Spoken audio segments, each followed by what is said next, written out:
everybody, 12ers for you here, and today I'm going to be doing a little video. It's not an average video. I'm supporting my in-law's friend for a comic thing. I'm basically like trying to spread the news so it gets popular. If you don't know what this is, I suggest you go to a comic store and look for one because it's a cool thing. That's the comic. It's called Carver, a Paris Story. It's by Chris Huntz.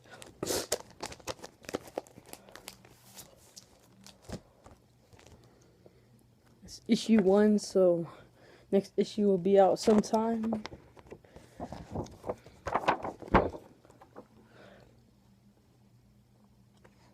So yeah, pretty cool.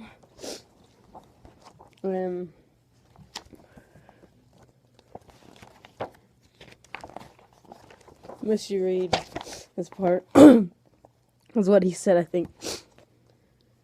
A word.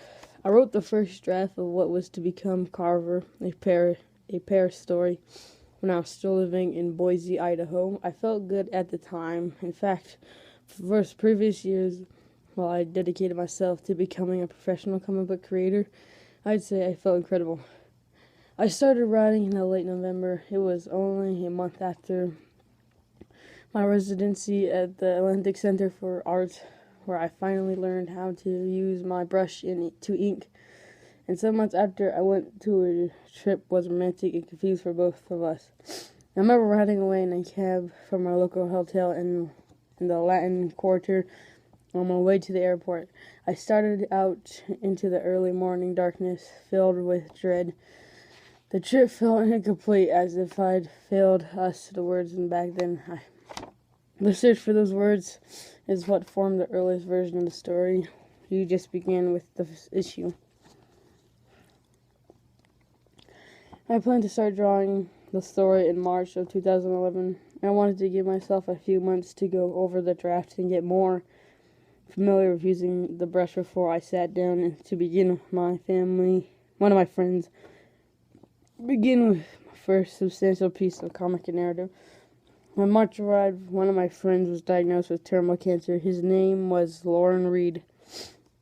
The real Catherine was back from France and flew home, and we went to the hospital to see him together. She held my hand in his room while I kept back the tears, and she held me in the parking lot outside when they came. Before the month was over, our friend Michael Brickenshaw was riding a train we'd hoped in Oregon to come home to say goodbye to Lauren. He died outside of Portland, where he fell forward out of a train car and hit his head on track. The article in Origin said a Union Pacific Railroad employee found him because he was too drunk to drive home after singing too many songs. Then in early May, I carried Lauren to his grave with our friend Shay and Lauren's 4 brothers. I'd say that was the day when I started to grasp the words that had eluded me in Paris.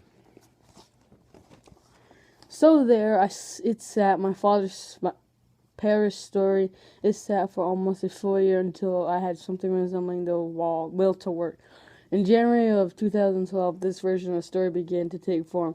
It was no longer just a story about 2 people who've been in love as kids. It became a story about one man's journey back from the dark place where he'd lost himself, where he lost the people he loved the most in his life. Michael was a true adventurer. Those traveled in stories were larger than life. Lauren was thoughtful, reserved artist who listened more than he talked and had to be coaxed into any spotlight. These were my friends. They told me to go after my dreams and helped push me forward. They read my finished comics as well as my scripts, including a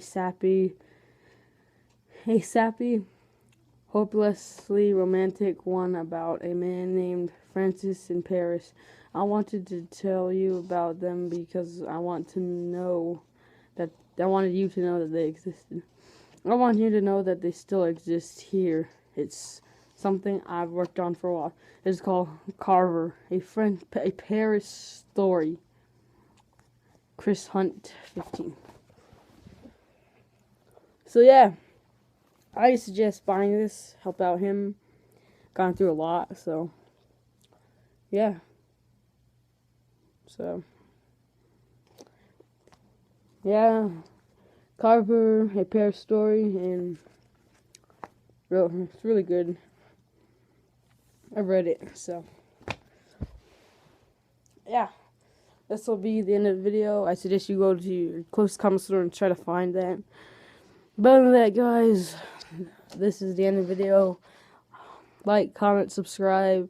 And I'll see you guys in the next video, which will be soon. Yeah, soon.